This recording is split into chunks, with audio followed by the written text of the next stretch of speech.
Daniel Carter sat in the corner booth of Romano's Grill, a mid-tier Italian restaurant tucked between a hardware store and a dental clinic on East Colfax Avenue in Denver. The vinyl seat beneath him had seen better decades patched with duct tape in 3 places, and the laminated menu bore coffee rings from 1,000 previous customers. He'd chosen this place deliberately, not too fancy to seem like he was trying too hard, not too cheap to suggest he didn't care, just right for a man who earned his living with calloused hands and a tool belt. His wallet lay open on his lap beneath the table hidden from view. Inside a single $50 bill, folded once crisp and new, because he'd gone to the bank specifically to exchange his worn 20s for something that looked intentional. Beside it, a 5 for emergencies and 2 ones for tipping. $57 total. The most he'd allowed himself to spend on anything that wasn't rent, utilities, or his son's college fund in 5 years. The clock above the bar read 6:45. She was supposed to arrive at 6:30. Traffic, he told himself. Denver traffic could turn a 15-minute drive into 40 on a Friday evening. He smoothed the front of his navy polo shirt, the one without any company logos or bleach stains, and checked his phone again. Their last exchange had been simple, promising. Her profile picture showed a woman with kind eyes and auburn hair. Her messages had been warm without being forward interested, without being aggressive. Normal. Safe. His phone buzzed. Daniel's chest constricted as he swiped the screen open. The first message appeared, "Wow, you actually went. I was just messing with you. Sorry, but you're not really my type. Not worth the Uber." The words blurred. He read them again, forcing his eyes to focus to make sense of letters that couldn't possibly say what they appeared to say. A second message followed before he could process the first. "You seem nice, but seriously, you thought I was actually coming. This is what you get for thinking you have a chance. Someone paid me $200 to troll you. Thanks for the entertainment, old man." The restaurant continued its Friday evening rhythm around him. Silverware clinked against plates. A couple at the bar laughed at something on their phones. The kitchen door swung open and shut, releasing bursts of garlic and basil into the dining room. Daniel sat frozen, the phone heavy in his hand, the screen casting a blue glow across his weathered face, movement in his peripheral vision. 3 young men at a table near the windows, early 20s, maybe, all hunched over their phones. One of them looked up, made eye contact with Daniel, and elbowed his companion. They weren't even trying to hide it. The one in the middle had his phone propped against a water glass camera pointed directly at Daniel's booth. The truth assembled itself in Daniel's mind with the methodical precision he used when diagnosing electrical problems. They'd set this up, paid someone to string him along for weeks to build his hope message by message to ensure he'd show up alone to a restaurant where they could document his humiliation in real time. The phone in the middle wasn't just recording. The angle was too deliberate, too steady. They were streaming. Daniel's first instinct was to leave, walk out the door, get in his truck, drive away from this moment, and pretend it had never happened. But his body wouldn't cooperate. His legs felt welded to the floor. Because leaving meant they'd won completely. Leaving meant giving them the final shot they wanted, the old fool fleeing in shame, the punchline walking itself out the door. He set his phone face down on the table and straightened his spine. His hands shook slightly as he reached for the water glass the server had left 20 minutes ago. The ice had mostly melted. He drank anyway, forcing the liquid past the tightness in his throat, buying time to think. The young men were openly staring now. One whispered something and the other snickered. A camera flash went off quick and bright. Daniel's stomach lurched. This would be online already. His humiliation being shared, commented on, turned into entertainment for people who'd never worked a hard day, never raised a child alone, never understood what it meant to show up even when the odds were against you. A woman at a nearby table glanced at her phone, then at Daniel, then back at her phone. Her expression shifted from curiosity to recognition to something approaching pity. She leaned toward her dining companion and murmured behind her hand. The companion looked too. Daniel felt the attention spreading like ripples in water, table by table, as more people checked their devices and connected the dots. He was becoming visible in the worst possible way. The waiter approached, young and professional, oblivious to the undercurrent. His name tag read Marcus. "Sir, are you ready to order, or are you still waiting for your party?" Daniel's throat was desert dry. The words came out rougher than he intended. "Still waiting." Marcus nodded, refilled the water glass, and moved on. Daniel wanted to stop him to order something just to have a reason to stay that didn't look pathetic. But $57 suddenly felt like an impossible fortune to spend on himself. He'd come here to share a meal. Eating alone while three strangers documented his solitude for a profit felt like surrender. His mind drifted back 6 hours to the moment when he'd told his son about tonight. Jake had been home for the weekend taking a break from his sophomore year at Metropolitan State University. They'd been in the kitchen, Daniel making his standard Friday evening meal, grilled chicken breast, steamed broccoli and brown rice measured on a food scale to stretch the grocery budget. Jake had been scrolling through his laptop, probably working on an assignment, when Daniel mentioned he wouldn't be home for dinner. "Got plans, Dad?" The hesitation must have been obvious because Jake looked up, curiosity sharpening his expression. "I'm meeting someone for dinner." Jake's face had transformed. Pure joy, unguarded and bright. "A date, Dad, that's amazing. Who is she? Where'd you meet her?" Daniel had felt his cheeks warm, embarrassed by his son's enthusiasm. "Online. We've been talking for a few weeks. Seems nice. We'll see." Jake had stood up, crossed the kitchen, and hugged him. Actually hugged him, something his 19-year-old son reserved for major occasions. "You deserve this, Dad. You need to have a life beyond work and worrying about me." The memory of that hug burned now, adding another layer of shame to the evening. Jake would ask how it went. Daniel would have to explain. His son would be angry on his behalf, protective, ready to fight battles Daniel couldn't win. The thought of putting that burden on Jake felt heavier than any toolbox he'd ever carried. The three young men were laughing again, not even pretending to be subtle.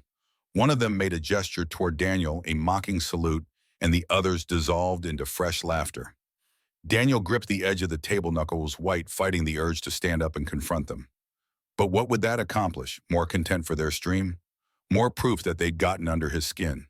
A real man's worth isn't measured by how others see him, but by how he sees himself when no one's watching.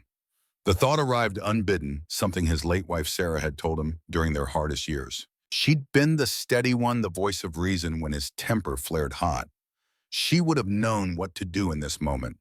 She would have taken his hand, smiled that smile that made everything bearable, and reminded him that other people's cruelty said nothing about his value. But Sarah had been gone for 5 years, taken by an aneurysm so sudden that Daniel still sometimes reached for her side of the bed before remembering it would be cold. He checked the time. 7:15. He'd been sitting here for 45 minutes. How long before it became obvious to everyone that he'd been stood up? How long before the pity in those sideways glances turned to contempt? The door opened and a couple walked in, bundled against the October cold, their faces flushed from the wind that had been picking up all evening.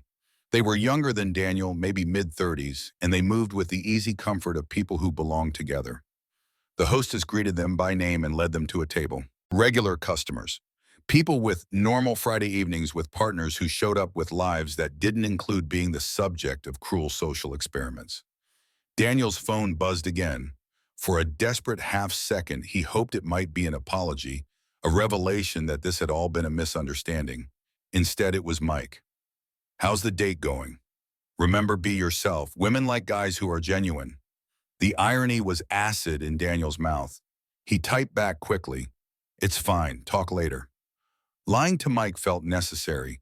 His best friend had been so supportive, so genuinely happy, that Daniel was putting himself out there again. Mike had been married to Linda for 32 years, and while they bickered constantly about everything from sports to politics, their foundation was solid. Mike couldn't comprehend the minefield that modern dating had become for men like Daniel. Men who were older, working class, unversed in the language of apps and algorithms. A flash of memory 3 weeks ago at the job site, Daniel had been running new electrical lines for a warehouse expansion, working alongside 2 younger electricians from another company. During lunch, one of them had been swiping through a dating app showing matches to his buddy.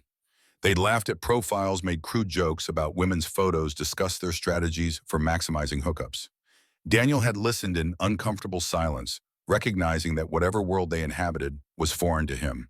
He'd learned his trade through apprenticeship, learned relationships through years of marriage, and the current landscape felt like trying to read blueprints in a language he'd never studied. Marcus returned more hesitant this time. "Sir, our dinner rush is starting. If you'd like to order something while you wait." Daniel understood the subtext. The restaurant needed the table. He was taking up space without generating revenue.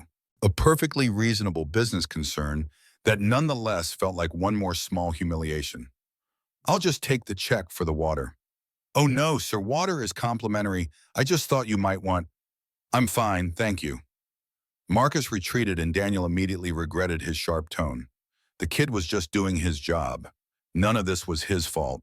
Daniel forced himself to take a breath to locate the composure that had carried him through 2 decades of difficult jobs and challenging clients. He could handle electrical systems with thousands of volts. He could handle this. But the thought rang hollow because voltage was predictable. Current followed laws. Electricity didn't mock you for sport. Another table of diners was looking at their phone, then at him. A teenage girl pointed and her mother shushed her, but not before Daniel caught the gesture. The viral video must be spreading faster than he'd imagined. How many people would see it? Hundreds. Thousands. Would his coworkers stumble across it? Would Jake's friends send it to him, not realizing the pathetic old man was his father? The walls of Romano's grill felt like they were contracting. The ambient noise of conversation and clinking dishes became oppressive. Daniel's pulse hammered in his ears. He needed to leave. Now. Before this got worse. Before more people recognized him. Before the humiliation crystallized into something permanent. His hand moved toward his wallet, ready to drop a few dollars on the table for Marcus's trouble and make his exit. But as he shifted his weight to stand, a voice cut through the restaurant's din. Excuse me. Daniel looked up. A woman stood beside his table, and for a confused moment he thought she might be his date, that this had all been a test of his patience, a setup for a different kind of story. But this woman bore no resemblance to the profile picture. She was taller, older, dressed in a charcoal blazer over a white blouse that spoke of boardrooms rather than casual dinners. Her dark hair was pulled back in a neat ponytail, and her eyes held an intensity that made Daniel sit back against the booth. I'm sorry to interrupt, she continued, her voice low enough that the surrounding tables couldn't hear. But I couldn't help noticing those three filming you. I assume you're aware, Arine. Daniel's confusion must have shown because she gestured subtly toward the young men with her chin. I'm aware. Are you involved in some kind of social media stunt? Because if not, what they're doing is harassment, possibly illegal depending on Colorado's recording consent laws. The clinical precision of her words, the way she framed the situation as a legal matter rather than a personal tragedy, created a strange distance. Daniel found his voice steadying. Not a stunt, just bad judgment on my part. Her expression didn't soften into pity, which he appreciated.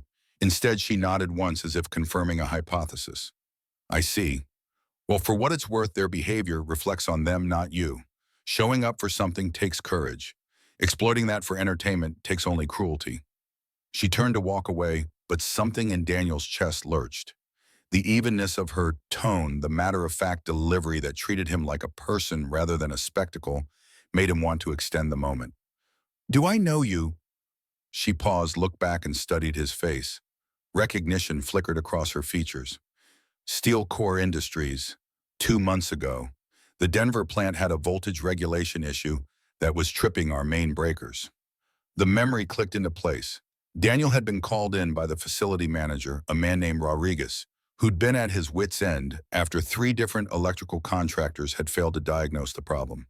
Daniel had spent 4 hours tracing circuits, reviewing load calculations, and finally identifying that the issue wasn't the electrical system at all. Someone had installed industrial equipment with peak demands that exceeded the facility's main panel capacity. The solution had required both electrical upgrades and staggered equipment schedules. This woman had been there.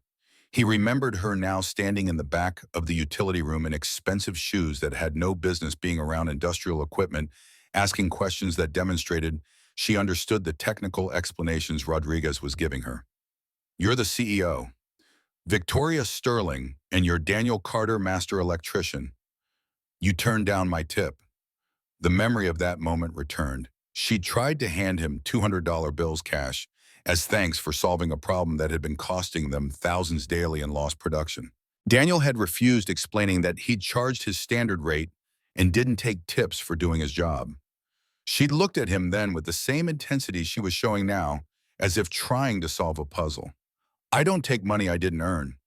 I remember, it's a rare quality. Victoria glanced at the 3 young men, her expression hardening. When she looked back at Daniel, something in her posture shifted. She pulled out her phone, tapped the screen a few times, and showed it to him. It was his face frozen mid-frame in a video titled, "Catfished Boomer Gets Wrecked." The view count was climbing past 15,000, even as Daniel watched. "This is going viral. Those kids are making money off your humiliation. You could file a complaint, potentially sue for damages, depending on how this was set up." Daniel's jaw tightened. The thought of lawyers, courts, the whole mess being dragged out into even more public view felt worse than just letting it fade. "I just want to go home." Victoria studied him for a long moment. Then she did something Daniel didn't expect. She sat down across from him in the booth, setting her phone on the table between them. "May I join you?" The question was rhetorical. She was already seated. Daniel's mind raced through possible explanations. Pity, some kind of corporate liability concern, but her expression held neither sympathy nor calculation. Just a direct level gaze that suggested she'd made a decision and was seeing it through. "I don't need charity."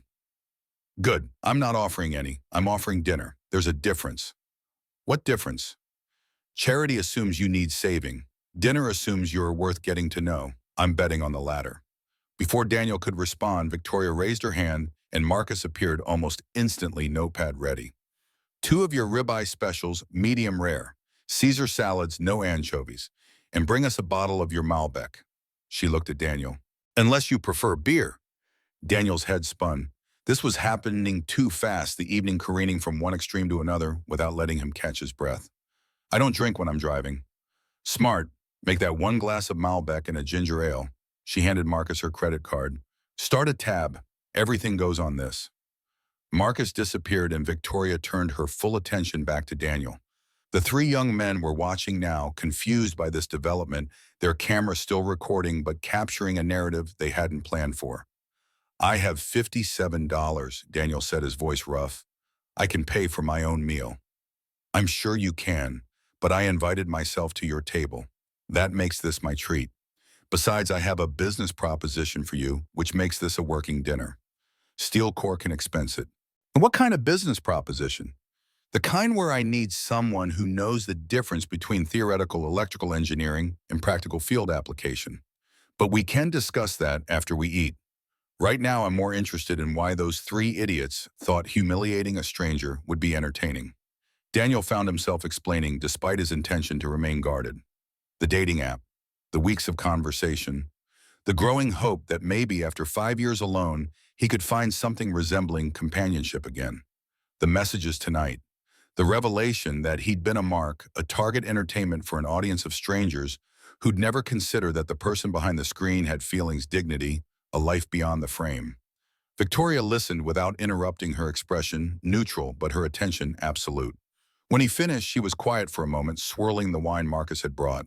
The cruelty of strangers used to require physical proximity. Now it can reach anyone anywhere, and they never have to see the damage they cause. She took a sip. "But here's what I've learned in 20 years of running a company. The people who get entertainment from others' pain are the ones who've never built anything worth protecting. They're empty, and eventually that emptiness consumes them." The words carried weight, not platitude. Daniel sensed she was speaking from experience, though he couldn't yet see the shape of it.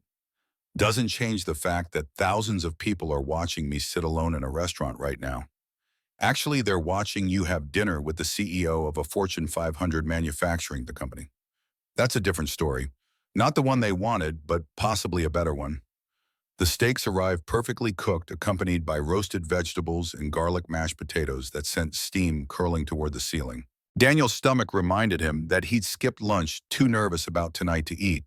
The $50 bill in his wallet suddenly felt like a relic from another life, one where he'd thought this evening might end with shared dessert and plans for a second date. Victoria cut into her steak with surgical precision. "Tell me about Steel Core's electrical systems. What did you think of the overall infrastructure when you were there?" The question was so unexpected that Daniel answered, automatically slipping into the comfortable language of circuits and loads and capacity planning. He described what he'd observed: equipment that was high quality, but aging, a facility that had been expanded multiple times without comprehensive electrical redesign, potential issues brewing in their backup generator systems. Victoria absorbed every word, occasionally asking questions that revealed her technical knowledge wasn't superficial. She understood power factor correction, could discuss transformer ratings, knew the difference between single-phase and three-phase applications. Their conversation drifted from steel core specifically to industrial electrical work in general, to the challenges of maintaining old infrastructure while integrating new technology. Daniel found himself relaxing incrementally. This woman wasn't trying to fix him or rescue him. She was engaging with him on his own terms, in his area of expertise, treating his knowledge as valuable rather than quaint. The shift was subtle but profound. The three young men left at some point. Daniel didn't notice exactly when. The other diners stopped glancing at their phones. Romano's Grill returned to being just a restaurant, its Friday evening energy flowing around them without targeting them. Victoria finished her wine and leaned back studying Daniel with an expression he couldn't quite read. I'm going to make you an uncomfortable offer. You can refuse and we'll part as friendly acquaintances. But I think you should hear me out. Daniel set down his fork, tension returning to his shoulders. Steel Core needs a consultant, someone who can work with our engineering team to audit our electrical systems across all 6 facilities. Someone who understands both the technical requirements and the practical realities of industrial operations. The position would pay $150 an hour, flexible schedule, probably 6 months of part-time work. Maybe longer if we find other issues. The numbers didn't compute. $150 an hour was more than triple Daniel's current rate. 6 months of part-time consulting would exceed his annual salary from his regular electrical work. Why me?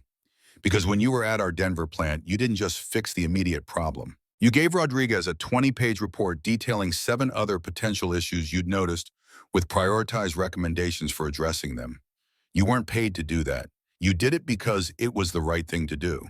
That level of thoroughness, that commitment to actually solving problems rather than just collecting a check, is exactly what we need. Daniel's mind was churning. The offer was too good. There had to be a catch, some hidden expectation. This doesn't have anything to do with tonight, with what happened. Victoria's expression didn't flicker. Tonight factors in exactly 0%. I was already planning to reach out to you next week. Seeing you here just accelerated the timeline. If anything, I should apologize for approaching you in the middle of a difficult evening, but I'm not good at patience when I see an opportunity. I'd need to think about it. Of course, take a week. Here's my card. She slid a business card across the table, embossed letters on heavy stock. Call my direct line when you decide. If yes, we'll work out the details. If no, we had a nice dinner and I got some valuable feedback on our electrical infrastructure. Either way, you don't owe me anything. The check never came. Victoria had already settled it when she gave Marcus her card at the beginning of the meal. They stood, Daniel's legs stiff from sitting too long, his mind overfull with information he'd need hours to process. At the door, Victoria extended her hand. Her grip was firm, professional, the handshake of someone who sealed deals worth millions. For what it's worth, Mr. Carter showing up tonight took courage. What those kids did was wrong. But you handled it with more dignity than most people could manage. That tells me everything I need to know about your character. She walked to her car, a sleek German sedan that probably cost more than Daniel's truck would fetch in 5 years of trade-ins. He watched her go, then looked back at the restaurant. Through the window, he could see his former booth empty, now ready for the next customer. The evening had been a disaster that somehow hadn't ended in disaster. He wasn't sure what to call that. The drive home took 20 minutes, Denver's Friday traffic thinning as he headed east toward his apartment complex. The building was one of thousands like it scattered across the city, 3 stories of brown brick, external staircases, parking lot, with half the light fixtures burnt out. Daniel had lived here for 8 years, ever since downsizing from the house he'd shared with Sarah. The mortgage had been unmanageable on his salary alone, and Jake had needed college savings more than Daniel needed extra bedrooms filled with memories. His unit was on the second-floor corner location, which meant slightly more natural light and slightly more noise from the street. He unlocked the door and stepped into the familiar space. Clean but sparse. The furniture was secondhand, but maintained the walls bare, except for a few framed photos, Sarah on their wedding day, Jake's high school graduation, a picture of all 3 of them from Jake's 10th birthday before the world became complicated. Daniel dropped his keys in the bowl by the door and stood in the silence. The evening replayed in fragments. The cruelty of those messages. The humiliation of being filmed. Victoria's unexpected intervention. The job offer that didn't make sense. He pulled out her business card and read it again under the harsh fluorescent kitchen light. Victoria Sterling, Chief Executive Officer, Steel Core Industries. Phone, email, nothing fancy, just information. But the weight of it felt significant. His phone buzzed. Jake. How'd it go, Dad? Daniel closed his eyes. He couldn't lie to his son, but he also couldn't dump the full truth on him right now. Complicated. She didn't show up. The pause on the other end carried disappointment. Seriously, what happened? Long story. I'll explain tomorrow. But I'm okay, really. You sure I can drive up tonight if you need company? The offer touched something raw in Daniel's chest. Jake was good that way, always ready to drop everything for family. Sarah's best trait passed down. Stay put, finish your homework. I'm just going to watch some TV and crash early. They talked for a few more minutes, Jake clearly not convinced, but respecting his father's boundaries. After hanging up, Daniel stood in his kitchen and admitted the truth to himself. He wasn't okay. Tonight had scraped something fundamental, exposed the raw reality that he was 52 years old alone and apparently foolish enough to believe that someone might actually want to spend time with him. But there was also Victoria's card on the counter. Her offer. The possibility that maybe, just maybe, this disaster of an evening had pivoted towards something else entirely. Daniel made coffee even though it was almost 9, and caffeine this late would keep him up. He didn't care. Sleep felt impossible anyway. He sat at his small kitchen table, the one that wobbled unless you knew to put the folded napkin under the short leg, and opened his laptop. The dating app was still there, his profile still active. He deleted it without ceremony, then cleared his browser history for good measure. Then, because he couldn't help himself, he searched for the video, found it immediately. The view count had climbed past 50,000. The comments were worse than he'd imagined. Mockery speculation about what was wrong with him, jokes about old men trying to date, memes already spawning from frozen frames of his face. He closed the browser before the full weight of it could settle. Tomorrow he'd figure out how to respond to Victoria's offer. Tomorrow he'd call Mike and explain what happened. Tomorrow he'd start putting tonight into perspective. But right now, sitting in his worn kitchen chair with cold coffee and the memory of $57 still in his wallet, Daniel Carter allowed himself to feel exactly what he was feeling. Humiliated, angry, hurt. And beneath all of that, something else. A small, stubborn ember that refused to go out completely. The same ember that had kept him going after Sarah died. That had pushed him to be both father and mother to Jake. That had driven him to master his trade, to become the kind of electrician other contractors called when they couldn't figure it out themselves. That made him show up, even when showing up meant risking exactly what had happened tonight.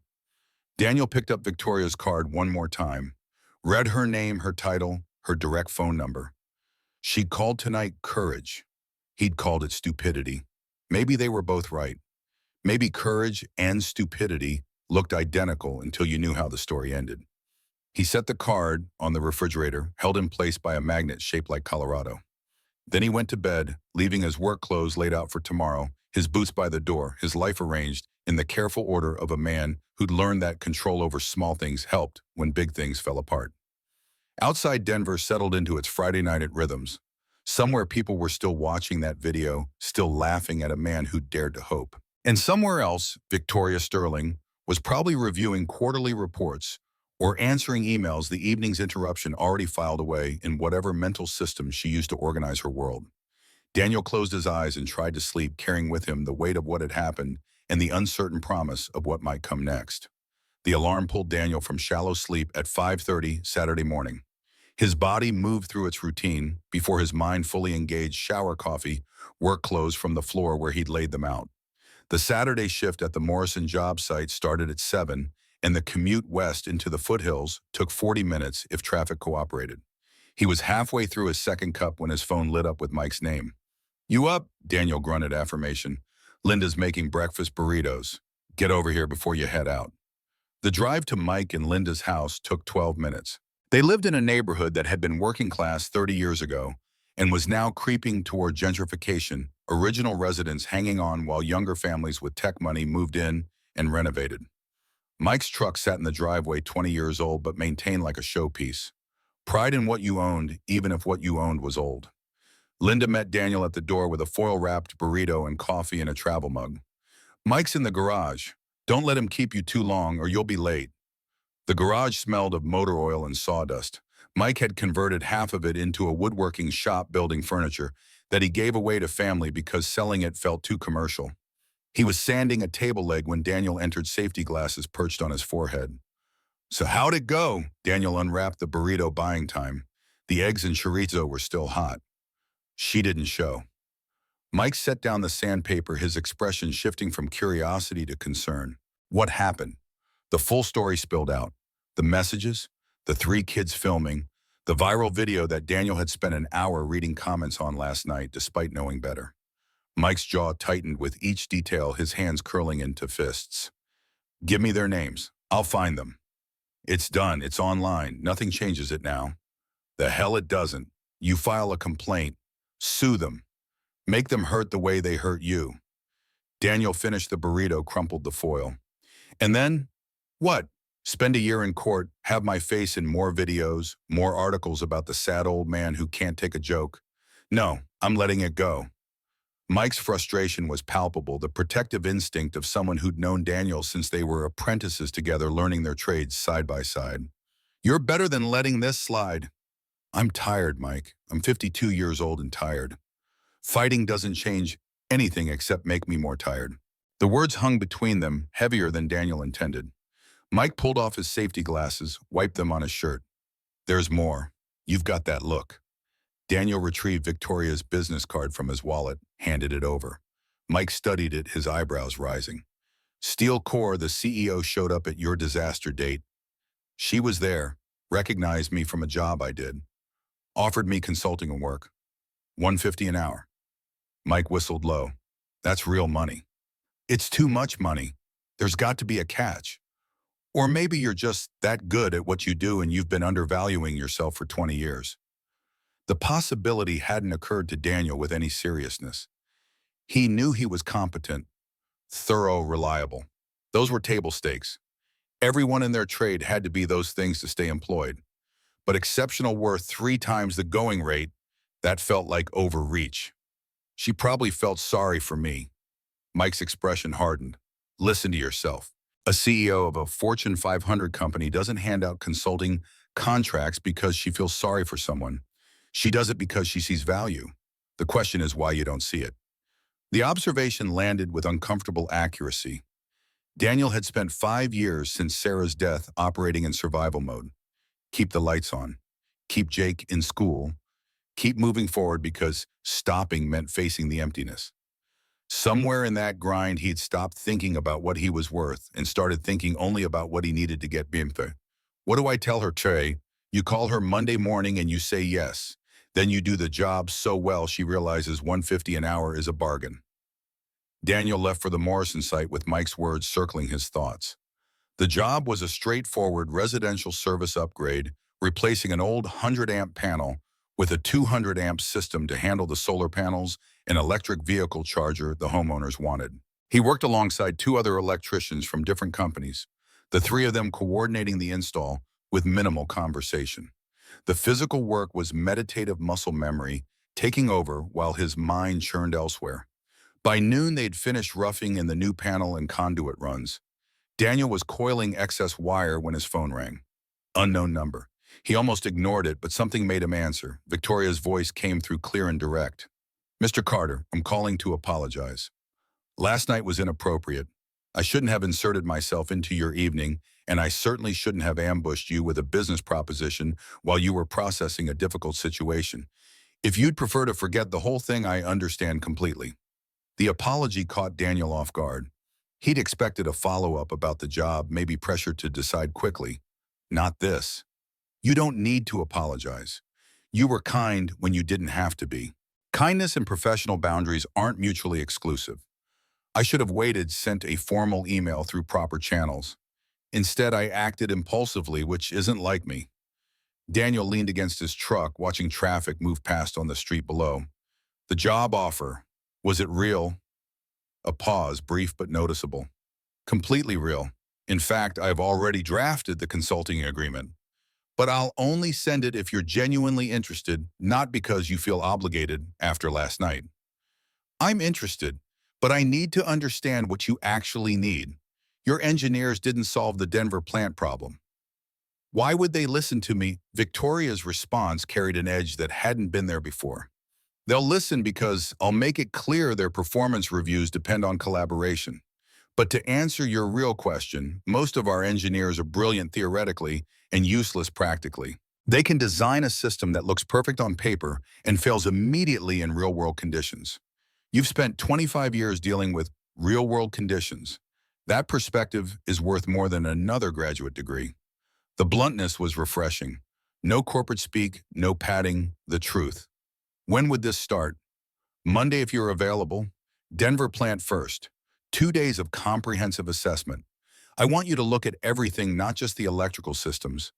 Lighting, HVAC controls, emergency backup, the whole infrastructure. Write me a report with prioritized recommendations. Then we'll discuss next steps. I have a job. I can't just walk away from commitments. I'm not asking you to. This is part-time flexible schedule. You work when you can, bill for actual hours. No pressure, no deadlines beyond reasonable timelines. If you need to finish a residential job on a Saturday, the plant assessment waits until Monday. Daniel did quick math. 2 days at $150 per hour, 8 hours each day, came to $2,400. More than he typically made in 2 weeks for work that was essentially his normal job with better pay and more autonomy. I'll do it. Send the agreement. Check your email in an hour. Welcome to Steel Corps, Mr. Carter. The call ended and Daniel stood in the October sunlight, his truck casting shadows across the driveway and trying to process what he'd just committed to. A year ago, even 6 months ago, he would have declined. Too risky, too uncertain. But something about last night, about sitting in that restaurant booth while strangers mocked him, had burned through his usual caution. He was tired of playing safe, tired of making himself smaller to avoid disappointment. The consulting agreement arrived exactly 1 hour later, 12 pages of legal language that Daniel read 3 times before signing electronically. Standard terms, clear deliverables, a confidentiality clause that made sense given the proprietary nature of industrial facilities. He countersigned it, sent it back, and felt the future tilt slightly in a direction he couldn't yet see clearly. Jake came home Sunday evening, his Jeep loaded with laundry and textbooks. They ordered pizza, settled into their usual spots on the couch, and watched a Broncos game with half attention. During commercials, Jake kept glancing at his father, clearly working up to something. "Dad, I need to talk to you about school." The tone triggered immediate concern. Daniel muted the television. "What's wrong? Grades, money." "Nothing's wrong exactly. It's just, I've been thinking a lot about what I'm doing, why I'm doing it." Daniel's stomach tightened. He knew this tone, this preamble. Sarah had used it when she needed to deliver news that would require adjustment. "I'm dropping out." The words landed like a physical blow. Daniel's first instinct was anger, but he forced himself to breathe through it. "You're a sophomore. You're halfway through." "I'm halfway through something I don't want to finish. Dad, I hate it. I hate the classes, the busy work, the feeling that I'm just checking boxes to get a piece of paper that doesn't mean anything. It means you have a degree. It means opportunities." Jake's frustration was palpable, his hands gesturing as he spoke. "Opportunities for what?" "To sit in an office, to do work that feels pointless. I don't want that. I want to do something real. Something I can see and touch and know I did it well." "Like what?" The hesitation before Jake answered told Daniel he wasn't going to like what came next. "Like what you do. I want to learn a trade. Specifically, I want to go to trade school for electrical work." The room seemed to contract. Daniel stared at his son, at the earnest expression, at the determination in eyes that were Sarah's eyes, and felt something break inside his chest. "No, Dad. Absolutely not. I have spent 25 years breaking my back, ruining my knees, working in heat and cold and dangerous conditions so you wouldn't have to. I have saved every spare dollar to give you a chance at something better. And you want to throw it away to do exactly what I've been trying to save you from. Jake's jaw set in that stubborn way that meant he'd thought this through and wouldn't be easily swayed. You talk about your work like it's a punishment, like I'd be sentencing myself to suffering. But when you come home from a job you're satisfied, I've watched you. You have bad days, sure, but you know what you did mattered. I don't have that. I write papers about theories I don't care about for professors who barely read them. That's the punishment. Daniel stood paced to the window, his mind racing through counter-arguments. You're 19. You don't know what 30 years of this work does to your body. You don't know what it's like to be 52 and have people look at you like you're disposable. I know what it's like to watch my father be the most respected tradesman in his field. I know other electricians call you when they can't figure something out. I know the people you work for trust you completely. That's not disposable, Dad. That's honorable. The word hung in the air. Honorable. Daniel had never thought of his work in those terms. It was work. It was necessary. It paid bills. But honorable, that suggested a dignity he'd never assigned to crawling through attics or rewiring basements. I did this so you could have choices, so you could be something more. Jake's voice softened, but the conviction remained.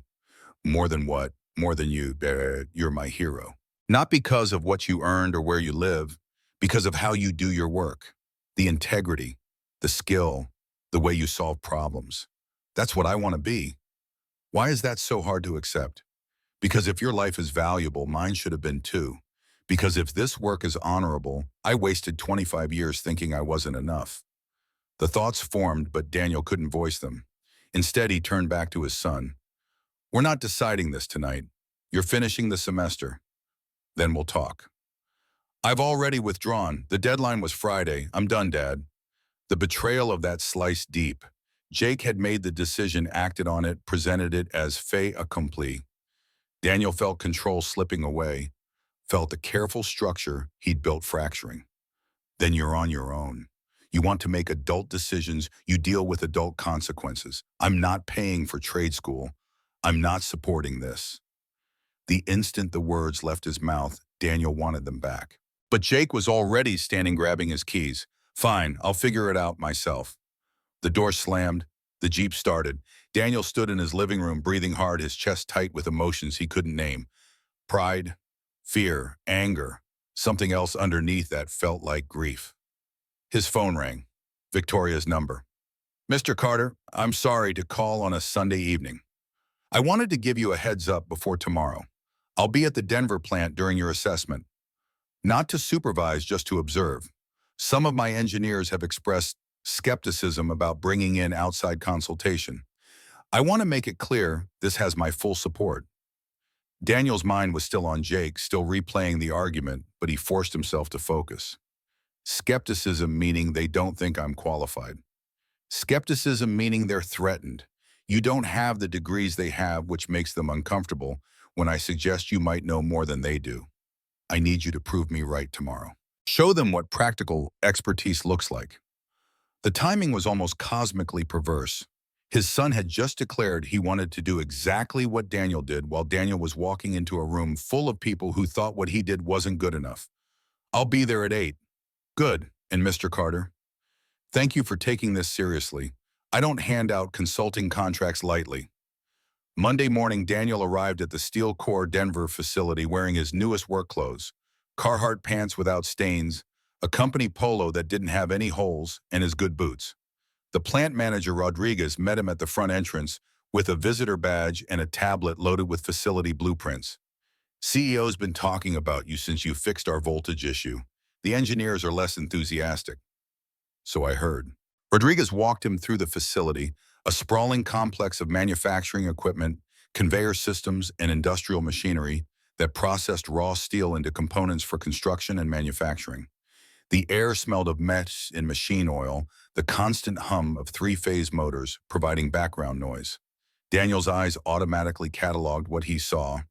Conduit runs, junction boxes, lighting fixtures, emergency exit signs, the telltale indicators of an electrical system's health.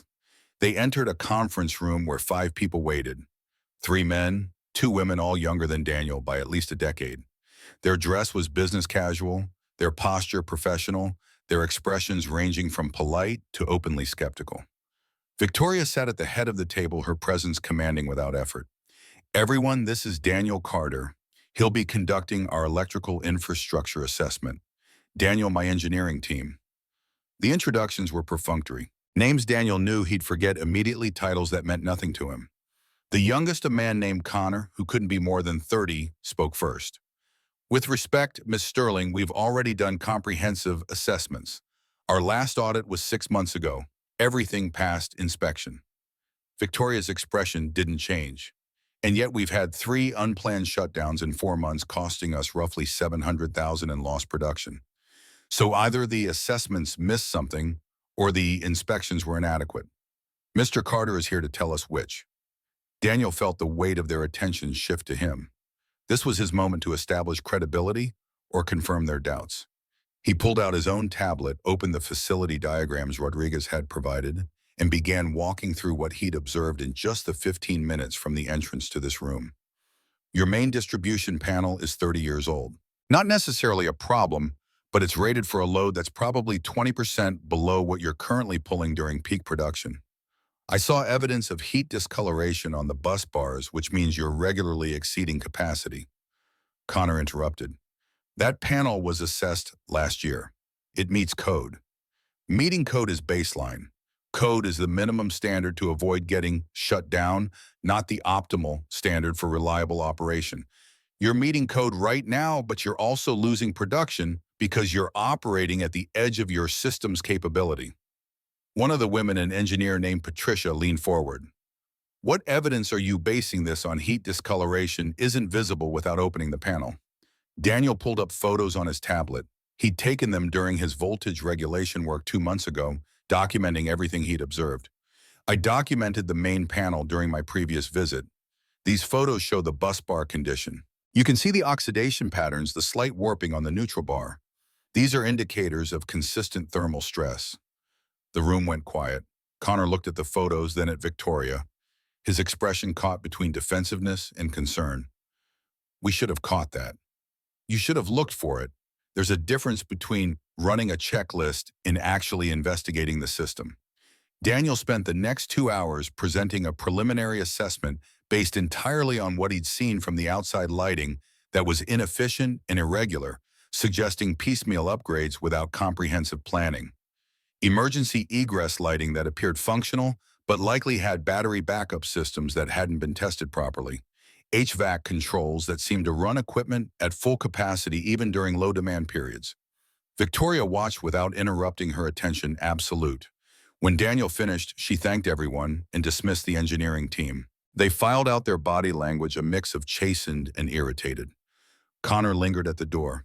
Mr. Carter, I didn't mean to dismiss your expertise. I'm just trying to protect the company's resources. Protecting resources means finding problems before they cause shutdowns, not after. Connor nodded and left. Victoria stood, gestured for Daniel to follow her to the facility floor. They walked through the manufacturing area, safety glasses on ear protection hanging around their necks for when they got near the louder equipment.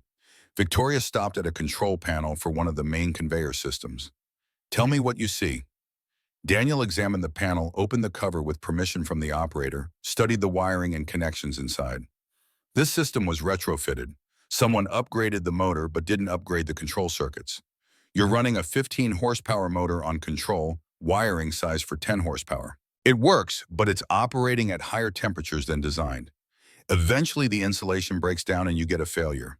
Could be next month, could be next year, but it's coming. Can you fix it? I can tell you how to fix it. Whether your engineers actually do it is up to them. Victoria's lips curved slightly, not quite a smile. I'll make sure they do. Walk with me. They exited the manufacturing floor into a quieter corridor that led to the administrative offices. Victoria stopped at a window overlooking the facility. My father built this company. Started with one small plant, worked 18-hour days, nearly bankrupted himself twice. When he handed it to me 15 years ago, we had 2 facilities and $40 million in revenue. Now we have 6 facilities and $400 million. I've spent my entire career proving I deserve the inheritance. The vulnerability in her voice was unexpected. Daniel stayed quiet, sensing she needed to say whatever came next without interruption. 3 years ago, my husband filed for divorce, cited irreconcilable differences, which in legal terms meant I was married to this company more than I was married to him. He got custody of our daughter because I couldn't prove I'd have time to actually parent.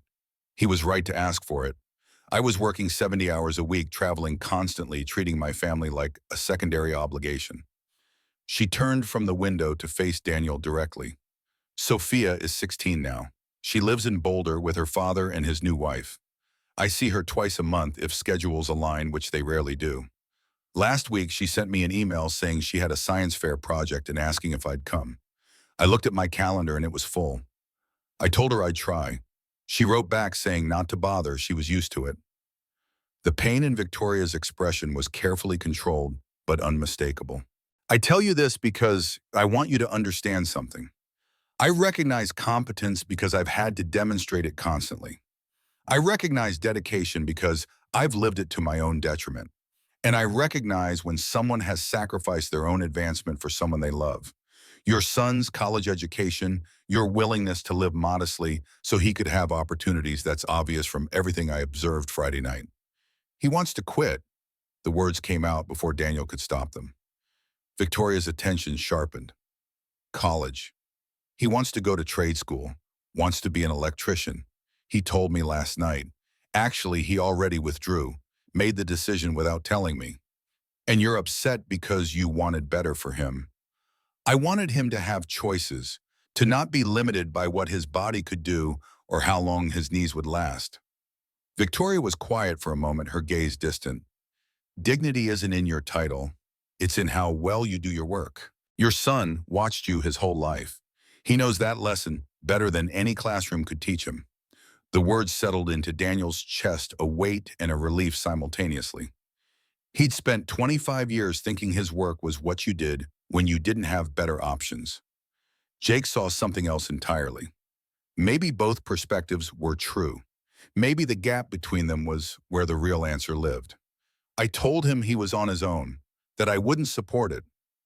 Will you stand by that? Daniel thought about Sarah, about how she'd approach them. She would have listened longer, asked more questions, looked for the truth beneath Jake's words. She wouldn't have reacted from fear. No, I was angry. I was wrong. Then tell him that. Men who can admit they're wrong are rarer than you'd think. They walked back toward the entrance in silence. At the door, Victoria handed Daniel a folder. Your assignment for the next 2 days. Document everything. Prioritize issues by risk level. Give me recommendations with cost estimates. If you need vendor quotes for equipment, Rodriguez can help. I want honesty, not optimism. You'll get both. Victoria extended her hand and Daniel shook it, the gesture formal, but carrying more weight than a simple business farewell. My daughter's science fair is Thursday evening. She doesn't expect me to come. I'm going anyway. Sometimes the most important work we do isn't in a facility or a boardroom. Daniel drove home with those words circling his mind. The assessment work would consume the next 2 days, but first he needed to call Jake, to apologize, to admit that his reaction came from fear rather than wisdom, to acknowledge that maybe, just maybe, his son's choice wasn't a rejection of opportunity, but a recognition of value. The apartment was empty when he arrived. Jake's room looked the same, but Daniel knew his son well enough to recognize the absence. Jake had probably gone back to his dorm to pack to make the separation clean and final. Daniel sat on the couch, pulled out his phone, and called. Jake answered on the 4th ring, his voice wary. Yeah, I was wrong. What I said, how I said it, all of it. I was wrong. The silence on the other end stretched long enough that Daniel thought Jake might have hung up. Then his son's voice came through, thick with emotion. You really mean that? I spent 25 years thinking my work only mattered because it paid bills. You spent 19 years watching me and seeing something I couldn't see. Maybe you're right. Maybe there's honor and skill in doing something well because it needs to be done well. If that's what you want to learn, I'll teach you. But you're doing it properly. Trade school, first apprenticeship under someone who isn't your father, and if you decide to work with me, eventually you earn it. Jake's breath hitched. I'm sorry I didn't tell you before withdrawing. I was scared you'd talk me out of it. I probably would have tried, which would have been wrong for all the same reasons I told you it was wrong last night. Come home this weekend. We'll figure out the logistics together. The call ended and Daniel sat in the gathering darkness, his apartment quiet except for the ambient noise of other residents living their lives through thin walls. He thought about Victoria's daughter, about the space between intention and action, about how easy it was to sacrifice the things that mattered for the things that seemed urgent. Tuesday morning, Daniel returned to the steel core plant with a plan. He'd stay until Thursday, give himself 2 full days for comprehensive assessment rather than rushing through in the minimum time. Rodriguez had arranged access to every system, every panel, every piece of infrastructure that touched on electrical or related systems. The work was methodical, almost meditative. Trace circuits, test connections, document conditions, calculate loads, identify inefficiencies. Daniel fell into the rhythm of it, his mind engaging with problems that had clear parameters and knowable solutions. This was what he was good at. Finding the flaw, understanding the system, recommending the fix. By Wednesday afternoon, he'd filled 70 pages of notes and taken 300 photos. The issues ranged from minor inefficiencies to significant safety concerns. The main distribution panel wasn't just undersized, it was showing signs of imminent failure that could cause a catastrophic shutdown or worse, a fire. The emergency lighting system had battery backups that hadn't been replaced in a decade. Half the facility's lighting was outdated technology running at 60% efficiency. Connor found Daniel in one of the storage areas examining a sub-panel that fed power to the loading dock. Rodriguez said, "You've been here since 6 this morning. You finding problems? Nothing that can't be fixed, but it'll take budget and time." Connor leaned against the support beam, his earlier defensiveness gone. "I owe you an apology. My assessment last year was surface level. I ran down a checklist, confirmed everything met code, and called it done. You're showing me what thorough actually looks like. You're young, you'll learn. I have a master's degree in electrical engineering from MIT. I thought that qualified me." Daniel closed the sub-panel, made a note on his tablet. "It qualifies you to understand theory. Experience qualifies you to apply it. They're both valuable. Neither is complete without the other. You think I'm wasting my time with the degree? I think degree to open doors. But what you do once you're through the door, that's about skill and judgment. Your degree got you this job. Your performance keeps it. Right now, you're learning the second part." Connor processed this, then gestured at the sub-panel. "What's wrong with this one?" Daniel spent 20 minutes explaining the issue, showing Connor how to recognize the signs of thermal stress, how to calculate if a panel was appropriately sized for its load, how to think beyond the immediate function to the long-term reliability. Connor asked good questions, took notes on his own tablet, demonstrated that his education had given him the foundation to understand what Daniel was teaching. When they finished, Connor extended his hand. "If I ever run my own company, I want someone like you on my team. You've got someone like me right here. You just need to learn to value what he knows." That evening, Daniel sat in his truck in the steel core parking lot, organizing his notes into a coherent report. The work had been satisfying in a way regular jobs rarely were. No pressure to finish fast, no client looking over his shoulder worried about budget, just pure problem solving. The consulting arrangement Victoria had offered was starting to make sense. She wanted this level of analysis at all 6 facilities. 6 months of part-time work at $150 an hour. The math came to more money than Daniel had made in the best year of his career. His phone buzzed. "Victoria, how's the assessment going?" "I'll have the report ready by tomorrow afternoon. It's thorough. You're not going to like some of what's in it." "I'd be disappointed if I did. If everything was fine, I wouldn't need you. Are you available Thursday morning? I want to walk through your findings with my executive team." "I can be there. 9 a.m. conference room 3. Bring your report and your honesty. This group needs both." Thursday morning arrived cold and gray November, making its presence felt. Daniel dressed in the same professional casual he'd worn Monday, minus the work grime. He arrived at the Steel Core corporate office building 20 minutes early, used the time to review his report one final time, checking for errors or unclear explanations. The conference room held 12 people when Daniel entered. Victoria sat at the head of the table, flanked by men and women in business attire that screamed executive leadership. Connor was there along with Patricia and 2 other engineers from the Denver plant. Everyone else was unfamiliar. Victoria made introductions, CFO, CO, VP of operations, heads of various departments. Daniel only half listened to. Then she turned the floor over to him. Mr. Carter has completed his preliminary assessment of our Denver facility. He's going to present his findings. I expect everyone to listen carefully because this information is going to drive some significant budget decisions. Daniel connected his tablet to the room's display system and began. He walked them through the major findings using photos and diagrams to illustrate each point. The main distribution panel that needed immediate replacement. The emergency lighting system that was a liability. The HVAC controls that were running inefficiently, costing thousands monthly in unnecessary energy consumption. The retrofitted equipment operating outside safe parameters. He presented cost estimates for each fix prioritized by risk level. The main panel, $40,000 and 3 days of downtime. The lighting upgrades, $60,000 across the facility, could be done in phases. The HVAC improvements, $25,000 plus ongoing programming costs. The CFO, a severe woman named Margaret, spoke first. You're recommending we spend over $100,000 on issues that haven't caused any actual problems yet. They haven't caused problems you've noticed, the 3 shutdowns in the past 4 months. Those were symptoms. The main panel failure during the September shutdown. That was your system telling you it's overloaded. You can spend $100,000 now on planned maintenance, or you can wait until something fails catastrophically and spend 3 times that on emergency repairs plus lost production. The VP of operations, a man named Harrison, jumped in.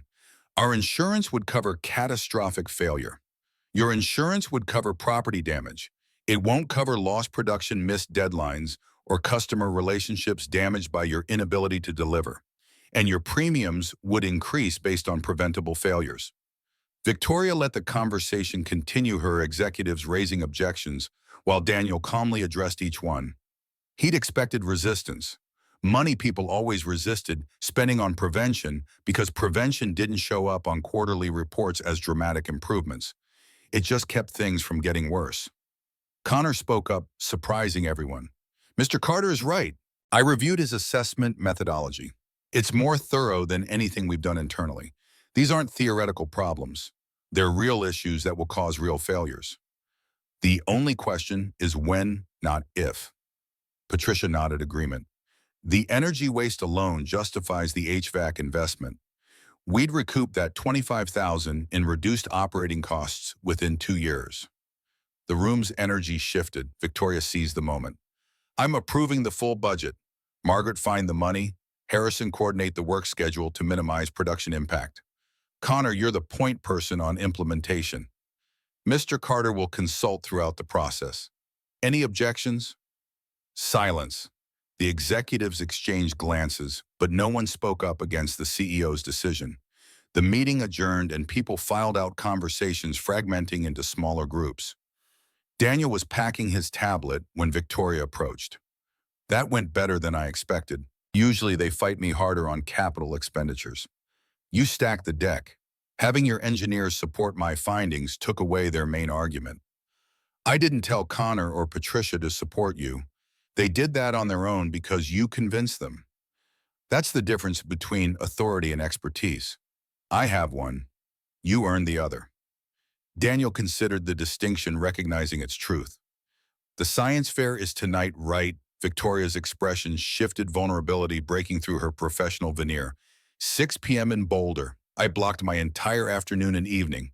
No meetings, no calls, no excuses. She'll remember you showed up. I hope so. I have a lot to make up for. Daniel left the building with a sense of completion that had nothing to do with the paycheck he'd receive. He'd proven something, not to Victoria or her executives, but to himself. His knowledge had value. His experience mattered. The years he'd spent thinking he was just scraping by had actually built something substantial. On the drive home, he called Jake. You available this weekend? Yeah, why? I want to take you to meet some people. Trade school instructors, union representatives, people who can tell you what electrical apprenticeship actually involves. If you're serious about this, you need to understand what you're getting into beyond the romanticized version you've built in your head. Jake's excitement was audible. You're really going to help me? I'm really going to teach you. There's a difference. Help implies I'm making it easier. Teaching means I'm showing you how hard it actually is and expecting you to rise to that standard. I can do that. We'll see. The weekend arrived with unseasonable warmth, Denver's weather demonstrating its usual schizophrenia. Daniel drove Jake to the IBEW Local 68 training facility, where they met with instructors who explained the apprenticeship program. 4 years of combined classroom instruction and paid on-the-job training. Starting wage below minimum for the first year, increasing with demonstrated competency. Physical demands, safety requirements, technical standards. It wasn't glamorous. It wasn't easy. It was exactly what Daniel had been doing for 25 years, laid bare without illusion. Jake absorbed it all with focused attention. When they left, he was quiet, processing. Still interested. More than before, that's real. It's not promises about career opportunities or abstract success. It's actual skill development, the clear standards. Daniel felt something in his chest relax. Jake understood, not just the romance of working with your hands, but the reality of it, the commitment, the discipline, the fact that this path was neither superior nor inferior to college, just different. Jake was choosing it with eyes open rather than running from something else. They stopped for lunch at a diner that served portions sized for working men. Jake ordered the burger. Daniel got coffee and pie, his appetite still adjusting after the stress of the presentation. I heard from the science fair, Jake said between bites. Sophia Sterling's project won first place in the regional competition. Daniel looked up from his pie. You know Sophia Sterling? She's in my chemistry study group. Smart as hell, kind of quiet. Why? The world was smaller than Daniel had realized. Victoria's daughter and his son crossing paths in ways neither parent knew about.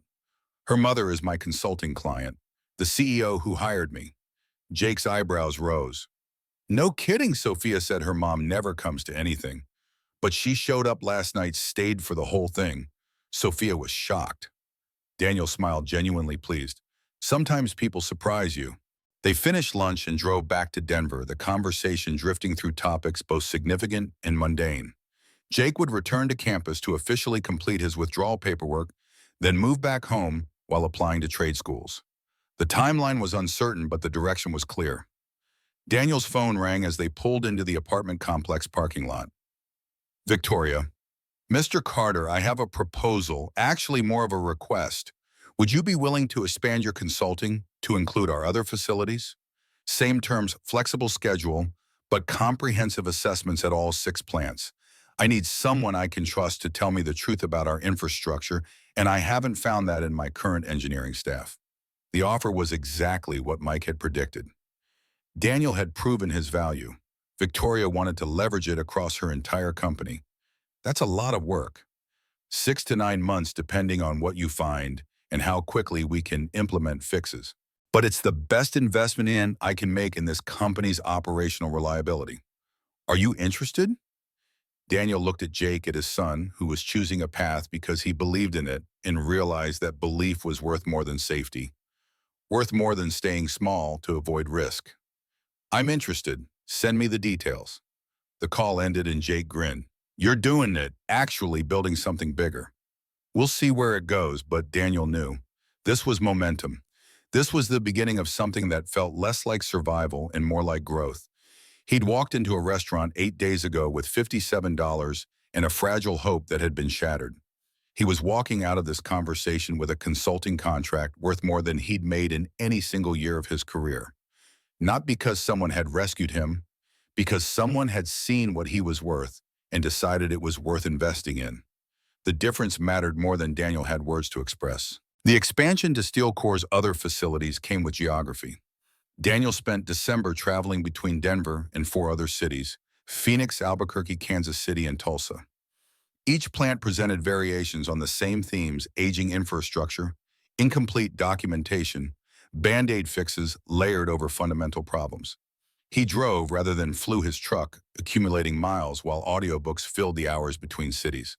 Physics lectures, history, business management, subjects he'd never studied formally, but found himself drawn to now that learning felt like choice rather than requirement.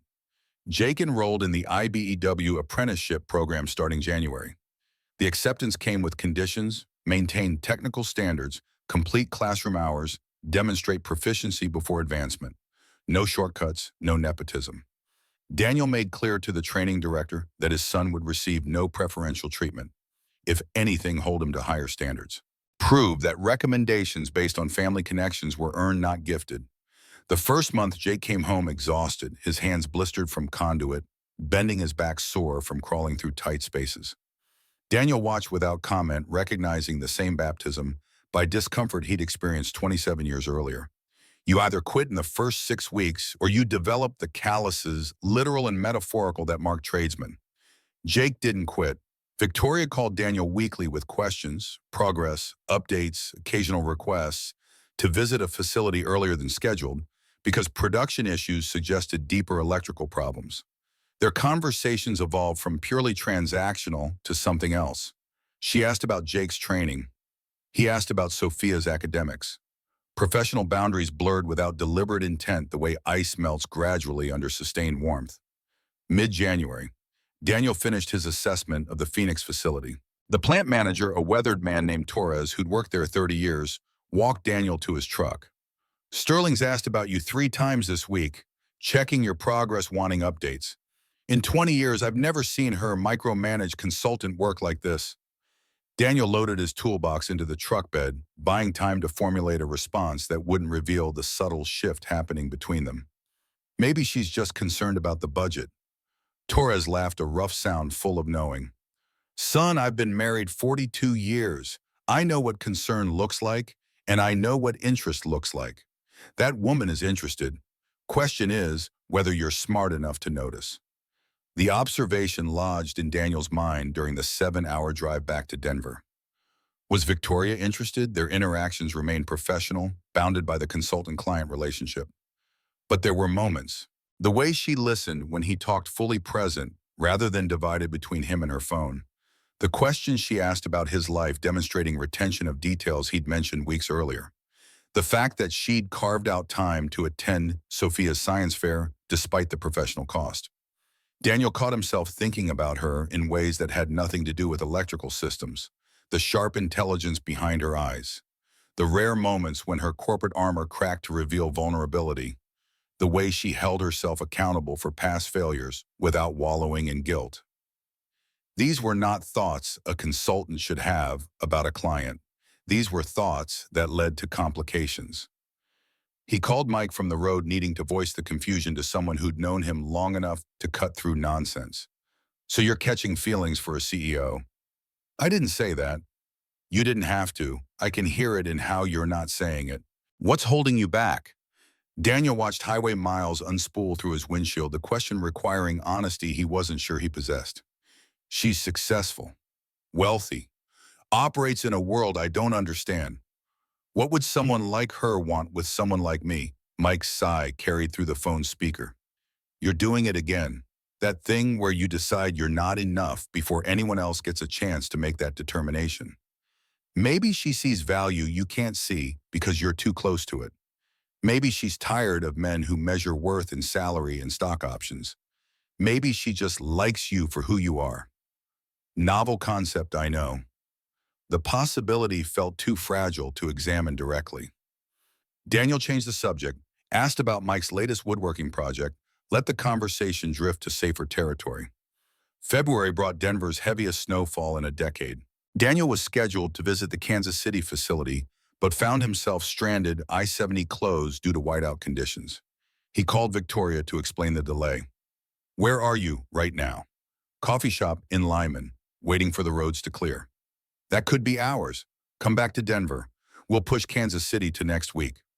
The drive back took 3 times longer than normal, his truck crawling through snow that erased lane markers and turned familiar highways into guesswork. By the time Daniel reached the city, evening had settled and his hands ached from gripping the steering wheel. His phone buzzed as he pulled into his parking lot. "Have you eaten?" Victoria's text felt simultaneously expected and surprising. He typed back one-handed. "Not since breakfast. There's a bistro on 17th, Marcos. Meet me there in an hour." It wasn't phrased as invitation or request, just statement of plan. Daniel sat in his truck, engine running for heat, debating. This crossed a line. Dinner at Romano's had been circumstance. This was deliberate. But his stomach was empty and his apartment was cold, and the thought of Victoria's company appealed more than it should. He showered, changed into jeans and a sweater, arrived at Marco's 15 minutes early. The restaurant was intimate, maybe 20 tables, soft lighting that suggested dates rather than business dinners. Victoria sat in a corner booth, reading something on her tablet, a glass of red wine at her elbow. She looked up when Daniel approached, and her expression shifted in a way he couldn't quite interpret. "You look frozen." "It's February in Colorado." "Sit. Warm up." I ordered soup. The soup arrived moments later, French onion with Gruyere, thick enough to require a knife. Daniel ate without pretense, hunger overriding self-consciousness. Victoria watched with what might have been amusement. "When did you last eat properly?" "Define properly." "Anything beyond gas station coffee and protein bars." Daniel paused, reviewing the past week. Phoenix had been long days with vending machine lunches. The drive back had included fast food consumed while driving. Proper meals required time he hadn't prioritized. "I eat fine." "You eat functionally. There's a difference." The observation felt too intimate, suggesting she'd noticed patterns about his life beyond their professional interaction. Daniel set down his spoon, met her gaze directly. "Why am I here, Victoria? This isn't a business dinner." Her composure held steady, but something in her posture acknowledged the directness. "No, it's not. I wanted to see you, away from facilities and reports and the performance we both maintain when other people are watching." "Is that allowed?" The question hung between them, loaded with implications neither had voiced until now. Daniel felt the ground shifting beneath their careful professional distance. "I don't know what this is." "Neither do I, but I know I think about you when I shouldn't. I know I look forward to your calls more than makes sense for a consulting relationship. I know that when Torres mentioned you were finishing Phoenix ahead of schedule, I was disappointed rather than pleased because it meant less reason to talk to you." The admission was delivered with Victoria's characteristic directness, no hedging or softening. Daniel appreciated the honesty even as it complicated everything. "You're my client. I work for you. You work for Steel Corps. I'm your point of contact, but the relationship is between you and the company. If that distinction matters." "It might." "Or we could acknowledge that we're both adults capable of navigating complexity. I'm not asking for promises or commitments. I'm asking if you'd be interested in exploring whether this connection we've developed professionally might extend beyond that context." Daniel thought about Sarah, about the years they built together, about the grief that still surfaced unexpectedly when something triggered memory. Moving forward felt like betrayal even 5 years later. But staying frozen in the past was its own betrayal. Sarah would have wanted him to live, not just survive. "I'm interested, but I don't know how to do this anymore." Dating was different 25 years ago. Victoria's expression softened, the corporate armor cracking further. "I got divorced 3 years ago after 20 years of marriage. I have no idea what I'm doing either. Maybe we figure it out together." They stayed at Marco's for 3 hours. The conversation ranged across territory, both safe and vulnerable. Victoria talked about the pressure of inheriting her father's company, the constant need to prove she deserved the position rather than just inherited it, the sacrifices that had cost her marriage and nearly cost her relationship with Sophia. The dawning recognition that success defined by others' standards was hollow when it came at the expense of personal connection. Daniel shared his own navigation of grief, the early years of single parenthood, when he barely kept functioning, the slow rebuilding of identity beyond husband and father. The realization that he'd been defining himself by what he provided rather than who he was. Jake's decision to pursue electrical work had forced confrontation with that distortion. "He sees honor in what you do. That must be validating." "It's confusing. I spent his entire life trying to ensure he'd have options I didn't have. Now he's choosing the same path, and I don't know if that makes me proud or makes me a failure for not showing him there were alternatives. Maybe it makes you a success for demonstrating that craftsmanship and integrity matter more than credentials. Maybe he's not choosing your limitations. Maybe he's choosing your values." The reframing shifted something in Daniel's understanding. He'd been viewing Jake's choice through the lens of his own insecurity rather than his son's agency. Jake wasn't repeating Daniel's life. He was building his own version, informed by what he'd observed, but not constrained by it. They left Marco's near closing the snow, still falling, but gentler now accumulation measured in inches rather than feet. Victoria's car was parked 3 blocks away. Daniel walked with her, their breath visible in the cold air, shoulders occasionally bumping in a way that felt both accidental and intentional. At her car, Victoria turned to face him. I have a board meeting next week. They'll want updates on the infrastructure assessments, cost projections, timeline for implementation. Your work has been excellent, but it's also expensive. Some of them will push back on continuing the consulting arrangement. Are you warning me to prepare for termination? I'm warning you that corporate politics are complicated. My relationship with the board has been strained since the divorce. They see me as competent but compromised. A CEO who couldn't maintain her own marriage gets questioned on every major decision. If they discover I'm spending time with a consultant, it provides ammunition. Daniel understood the subtext. Whatever was developing between them came with professional risk for Victoria. She was choosing to pursue it anyway, but he needed to understand the stakes. We could keep this professional. We could, but I don't want to. I've spent 3 years being careful, being appropriate, managing perceptions. I'm tired of letting other people's judgments constrain my choices. If that makes me reckless, so be it. She kissed him, then brief and deliberate, before sliding into her car and driving away. Daniel stood in the falling snow, his mind racing to process the evening's evolution from professional courtesy to something unmistakably personal. The board meeting happened the following Thursday. Victoria called Daniel 2 hours before it started. They're going to question the consulting costs. $70,000 between Denver and Phoenix, with 4 facilities remaining. I need you prepared to present the value proposition if they request your presence. They want to meet me. Richard Brennan does. He's our largest non-family shareholder and the most vocal about operational efficiency. If he's satisfied with your work, the others will follow his lead. Daniel cleared his afternoon schedule and drove to SteelCore's corporate headquarters, a glass tower in the Denver Tech Center that projected exactly the kind of corporate success Victoria had built. The security desk issued him a visitor badge and directed him to the 14th floor. The boardroom occupied a corner with views across the city toward the mountains. 12 people sat around a table sized for 20, their attention focused on Victoria standing at the room's front with a presentation displayed behind her. She noticed Daniel's entrance, nodded slightly, and continued her remarks. Infrastructure investment provides returns that compound over time. The Denver facility alone has seen 20% reduction in unplanned downtime since implementing Mr. Carter's recommendations.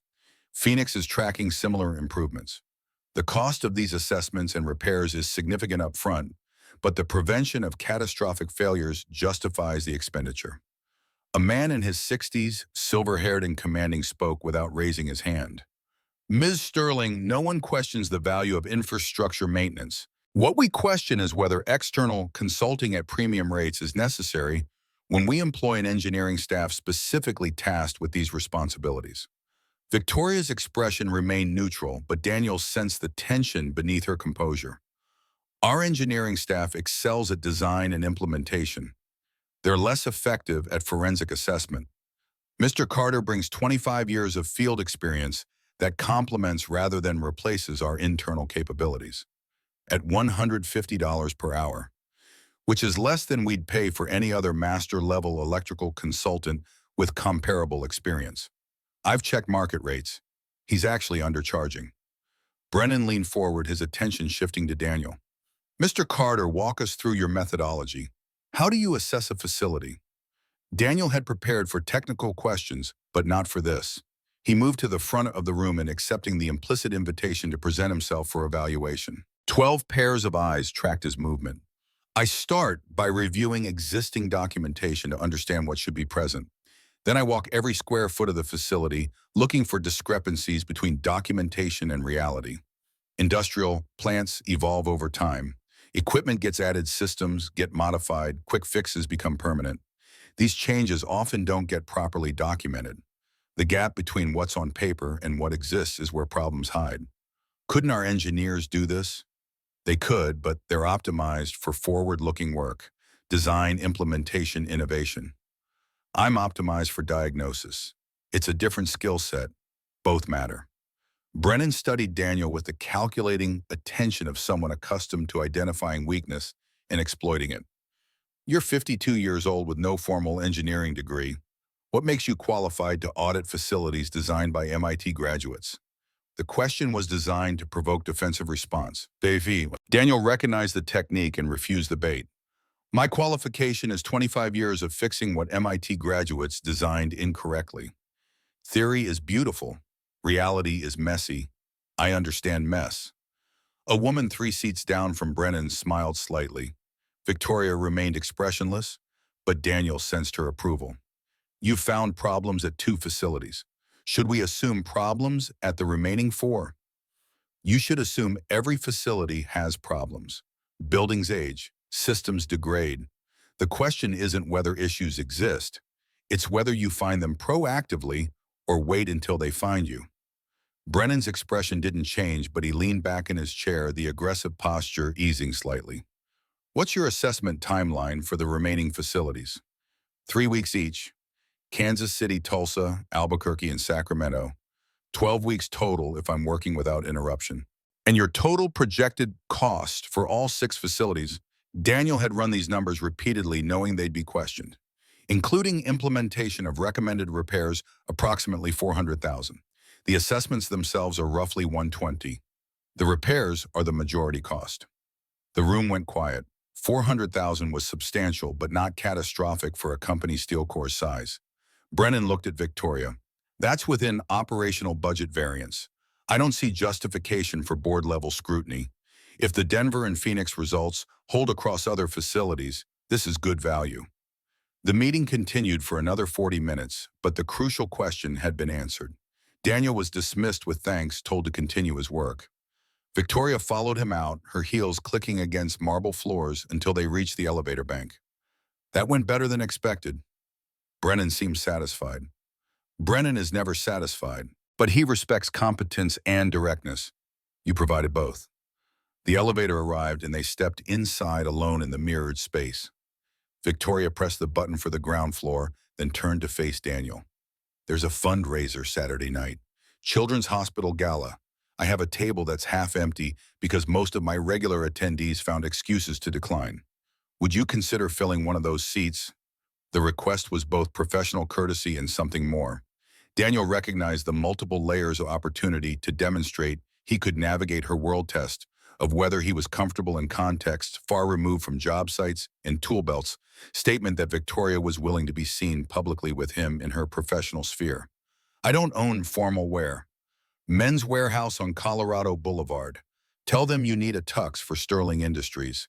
They'll have you fitted within the hour. That's not what I meant. I know what you meant. You're worried about fitting in, about being out of place, about giving people reason to judge either you or me. I'm telling you those concerns are irrelevant. If you want to come, come, because you're interested in spending the evening together in a different context. If you don't want to come, that's also fine. But don't decline because you think you don't belong. You belong anywhere you choose to be. The elevator doors opened on the ground floor. Victoria stepped out, paused, looked back. Saturday, 7 p.m. Brown Palace Hotel. Let me know by Friday. Daniel spent 2 days considering the invitation. The rational part of his mind cataloged every reason to decline. Different worlds, different backgrounds. The complication of mixing personal and professional relationships. The board's potential reaction if they discovered he was dating the CEO. The risk to Victoria's position if this went badly. But beneath the rational objections lived something else. Curiosity, interest, the unfamiliar sensation of wanting something beyond survival and obligation. He'd spent 5 years being careful, being appropriate, prioritizing Jake's needs and his own stability. Victoria represented possibility, the chance that maybe there was more to life than the careful routines he'd constructed. Friday morning, he texted his decision. I'll be there.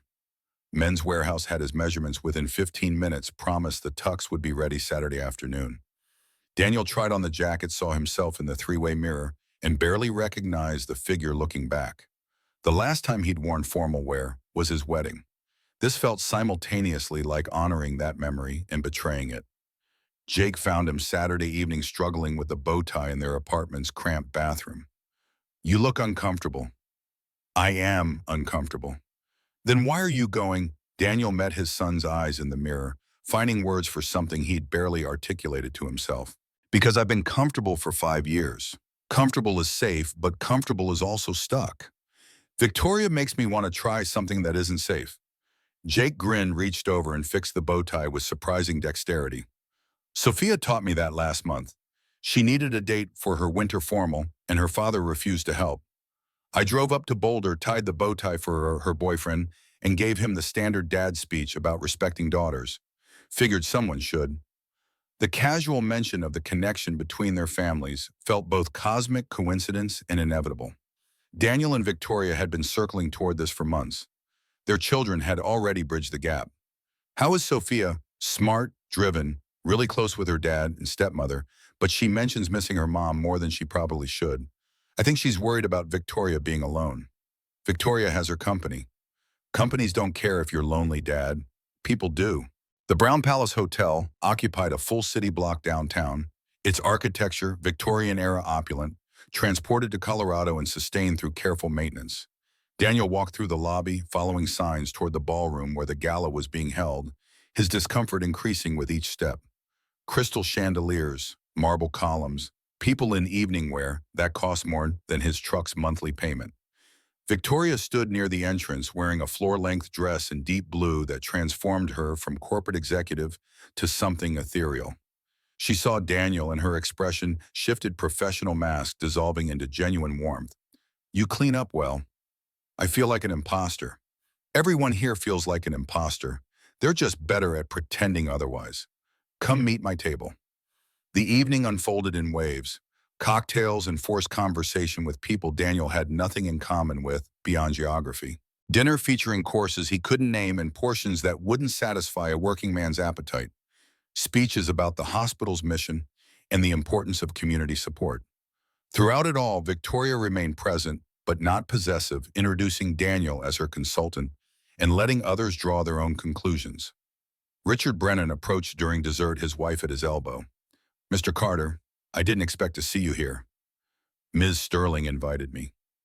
Brennan's expression was unreadable. How's the infrastructure work progressing? They talked business for 10 minutes, Brennan asking detailed questions about Kansas City's scheduled assessment, the timeline for implementing Denver's repairs, whether Daniel had identified any patterns across facilities that might indicate systemic issues. The conversation was professional-focused, demonstrating that Brennan's interest was genuine rather than performative. When Brennan and his wife moved on, Victoria leaned close. He likes you. That's rare. He likes competence. There's a difference. With Brennan, those are the same thing. The ballroom had a terrace overlooking the city. Daniel stepped outside during the auction portion, needing air and distance from the orchestrated cheerfulness inside. Victoria found him 10 minutes later. Overwhelming, different. That's diplomatic. Daniel watched traffic move far below the city, pulsing with Friday night energy that had nothing to do with charity galas and rubber chicken dinners. I don't belong in that room. Neither do I. I learned to fake it because the company required it. But I hate these events. The performative generosity, the social climbing, disguised as philanthropy, the way people measure worth by table placement and auction bids. It's exhausting. Then why come? Because hospitals need funding and children need care, and my privilege comes with responsibility. I can hate the mechanism while supporting the outcome. The honesty cut through Daniel's discomfort. Victoria wasn't asking him to love this world, just to understand she navigated it because she had to, not because she wanted to. Your ex-husband, he was comfortable here. Thomas thrived here. He's a corporate attorney, fourth-generation Denver money. This is his natural habitat. I'm the daughter of a machinist who built a business through sheer determination. I learned the language, but I'm not a native speaker. The revelation reframed everything Daniel had assumed about Victoria's background. Not inherited wealth, but earned success. Not born into this world, but adapted to it. The parallel to his own experience was too obvious to ignore. We're both translators. Exactly. We learned to speak multiple languages because survival required it. That's actually a strength even when it feels like weakness. They stayed on the terrace longer than appropriate, the chill February air preferable to the overheated ballroom. When they finally returned, the auction had ended and people were clustering around the bar, the formal portions of the evening complete. Victoria made polite goodbyes, collected her coat, and they left together. The valet brought her car first. Daniel walked her to it, uncertain how this evening should end. Victoria solved the question by kissing him longer and less carefully than outside Marcos, her hands on his lapels pulling him close. Come to Boulder tomorrow. I'm having lunch with Sophia. I want you to meet her properly. Why? Because you matter. Because this matters. Because I'm tired of keeping parts of my life separate to avoid complication. Sophia knows I've been seeing someone. She wants to know who. Daniel's instinct was to refuse to maintain distance to avoid the commitment implicit in meeting Victoria's daughter. But Jake's words from earlier echoed, companies don't care if you are lonely. People do. What time Sunday lunch happened at a cafe near the University of Colorado campus? Sophia Sterling was 16 going on 30, her intelligence obvious in the way she asked questions and evaluated answers. She looked like Victoria, but moved with a teenager's incomplete confidence, still growing into herself. So you're the consultant my mom won't stop talking about. Daniel glanced at Victoria, who had the grace to look slightly embarrassed. I work on electrical systems. I know what you do. Jake talks about you constantly too. Says his dad is teaching him everything about being a master electrician. I think he worships you. The observation caught Daniel off guard. He and Jake had settled into a functional relationship, but worship seemed excessive. Jake has his own path. Jake chose your path. There's a difference. Sophia's directness was Victoria's temperament filtered through teenage lack of social polish. Daniel appreciated it even as it disarmed him. The meal progressed through comfortable conversation. Sophia talked about her college applications, her debate competitions, her frustration that her father wanted her to pursue pre-law when she was more interested in engineering. Victoria listened with focus Daniel suspected was recent development, making up for years of absence with deliberate presence. Walking back to their cars afterward, Sophia hugged her mother goodbye, then surprised Daniel by hugging him too. Take care of her. She pretends she doesn't need it, but she does. The drive back to Denver gave Daniel 2 hours to process the weekend's rapid evolution. Friday, he had been a consultant with growing personal interest in his client. Sunday, he had met her daughter, been publicly seen with her at a major social event, and crossed definitively into relationship territory that couldn't be walked back without consequence. His phone rang as he merged onto Highway 36. Not Victoria. Richard Brennan. Mr. Carter, I'm calling in an unofficial capacity. Do you have a moment? I'm driving, but go ahead. I attended the gala last night. Saw you with Victoria. I want to be direct. Are you in a personal relationship with our CEO? The question was phrased carefully, avoiding accusation while demanding honesty. Daniel considered lying, decided it would only complicate matters. That's between Victoria and me. Unfortunate, it's also between Victoria and the board. We have a policy against executives engaging in relationships with vendors or consultants. The policy exists to prevent conflicts of interest and perception of impropriety. I'm not a vendor. I'm a consultant on a fixed-term contract. The policy doesn't distinguish. The concern is whether your professional recommendations might be influenced by personal involvement, or whether Victoria's business decisions regarding your contract might be compromised by personal feelings. Daniel's grip on the steering wheel tightened. This was the complication Victoria had warned about arriving faster than either had anticipated. My recommendations are based on technical assessment, nothing else. If Victoria wants to fire me, she can do that regardless of what's happening between us personally. I believe you, but board governance requires we address potential conflicts proactively. I'm not saying stop seeing her. I'm saying be aware that continuing the relationship while under contract creates problems for both of you. The call ended, and Daniel drove the remaining miles processing implications. He could complete the current contract and step away. He could tell Victoria that professional considerations took priority over personal interest. He could do what made sense, what protected her position, what avoided complication. Or he could refuse to let other people's policies determine whether he pursued something that felt more real than anything had felt in 5 years. Monday morning, Daniel was scheduled to start the Kansas City assessment. He called Victoria instead. We need to talk about the board policy. Her silence lasted 3 seconds.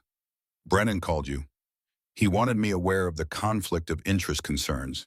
He was diplomatic, but the message was clear. Us continuing while I'm under contract creates problems. What do you want to do? The question put the decision in his hands, which felt both fair and impossible. Daniel thought about Jake choosing electrical work despite pressure toward college, about Victoria going to Sophia's science fair despite professional cost, about all the times he'd chosen safe over meaningful and wondered later if it had been worth it. I want to finish this contract because the work matters and half-finished assessments help no one. Then we figure out what comes next based on whether this is real or just two lonely people finding comfort.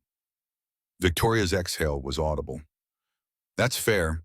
But Daniel, this is real. For me, it's real. I need you to know that before you decide whether it's real for you too. The admission settled into Daniel's chest, weighty and consequential. He'd been approaching this carefully, protecting himself from potential loss by maintaining emotional distance. Victoria was doing the opposite, declaring her position without knowing if he'd reciprocate. It was either brave or reckless, and Daniel suspected it was both. I'll call you from Kansas City. The assessment work became more complex with personal implications hovering. Daniel threw himself into the technical challenges, finding temporary refuge in problems that had knowable solutions. Kansas City's facility was older than Denver's, its electrical infrastructure, a patchwork of decades' worth of modifications.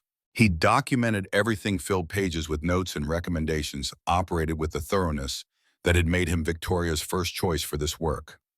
Connor flew in for 2 days, shadowing Daniel to learn assessment methodology.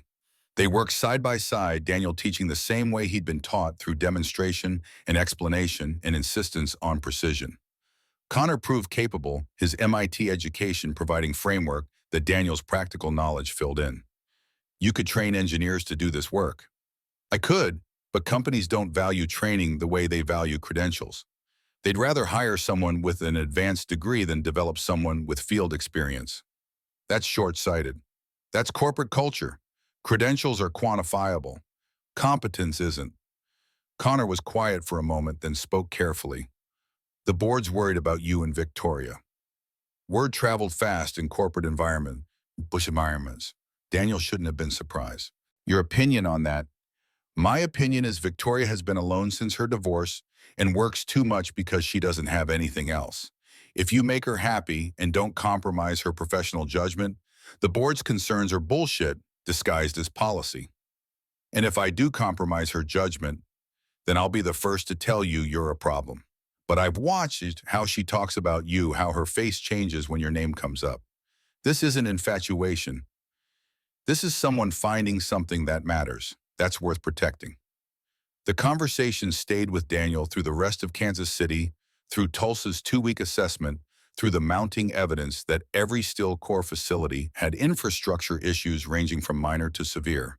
He compiled comprehensive reports, prioritized recommendations, provided cost estimates that made Victoria's CFO grimace, but couldn't dispute. By late March, 4 facilities remained complete. Only Albuquerque and Sacramento stood between Daniel and contract completion. He'd been on the road more than home, accumulating hotel nights and highway miles. Jake was progressing through his apprenticeship, proving competent enough that his instructors stopped mentioning his family connection. Victoria and Daniel spoke daily conversations that ranged from technical questions to personal revelations, their connection deepening despite geographic separation. The board meeting happened in early April. Daniel wasn't invited, but Victoria called afterward, her voice tight with controlled anger. They're pushing me to terminate your contract early. Brennan argued that we've identified the major issues and internal engineering can handle implementation. What he really means is they want to remove the complication of our relationship before it becomes public knowledge. Do it. What? Terminate the contract. Sacramento and Albuquerque can wait, or you can send Connor. He's ready. The work doesn't need me anymore. Victoria's breathing was audible through the phone. That's not what I want. What you want and what your board requires aren't the same thing. I won't be the reason you lose your position. This company is your legacy. I'm just someone you met in a restaurant. The words came out harsher than intended, but Daniel meant them. He wouldn't let Victoria sacrifice what she'd built for a relationship that was barely 3 months old and might not survive outside the intensity of its beginning. You're not just anything. You matter to me more than you seem to understand. Then prove it. Tell the board to terminate my contract. Choose your company. I'll still be here when the dust settles. The line went dead. Daniel sat in his Kansas City hotel room, staring at the phone, wondering if he just saved Victoria's career or destroyed whatever chance they had had at something meaningful. His answer came not from Victoria, but from Richard Brennan, calling 2 days later. The contract is being terminated effective immediately. You'll be paid through end of April as severance. Your work was excellent. This isn't about performance. I understand. Do you? Because I'm not sure Victoria does. She fought for you, which was exactly what we were concerned about. Personal feelings influencing business decisions. She's a brilliant CEO, but she's compromised where you're concerned. She made the right choice. Maybe, but she's furious about being forced into it. Whatever happens between you two now, be aware that you cost her something politically. The board has lost some confidence in her judgment. That's a hard thing to rebuild. The call ended, and Daniel felt the weight of unintended consequences. He'd thought removing himself from professional context would simplify things. Instead, he'd created exactly the conflict everyone had been worried about. Victoria's defense of him had confirmed the board's suspicions. His absence would be a permanent reminder of that error. Jake came home that weekend, found Daniel sitting at the kitchen table with cold coffee and stacks of documentation from 6 months of assessment work. You look terrible. Contract got terminated. Jake pulled out a chair, sat down, studied his father with worry. Because of Victoria. Because the board thought our relationship created conflict of interest. They weren't wrong. So what now? Daniel didn't have an answer. The consulting work had been simultaneously successful and catastrophic. He'd proven his value, earned more in 6 months than in any previous 2 years, and established a reputation beyond his usual network. He'd also complicated Victoria's relationship with her board, confirmed their suspicions about her judgment, and created a situation where their personal relationship was now publicly known and professionally scrutinized. Now I go back to regular electrical work, finish what I started, move forward. And Victoria, that's up to her. The answer felt incomplete, even as Daniel said it, but he didn't know how to articulate the tangled emotions beneath the simple words. He'd fallen for Victoria, completely irrevocably in ways he hadn't thought possible after Sarah. But falling for someone from a different world came with complications. The question was whether those complications were surmountable or whether they'd always be distance neither could cross. His phone buzzed. Text from Victoria. We need to talk, in person, tonight.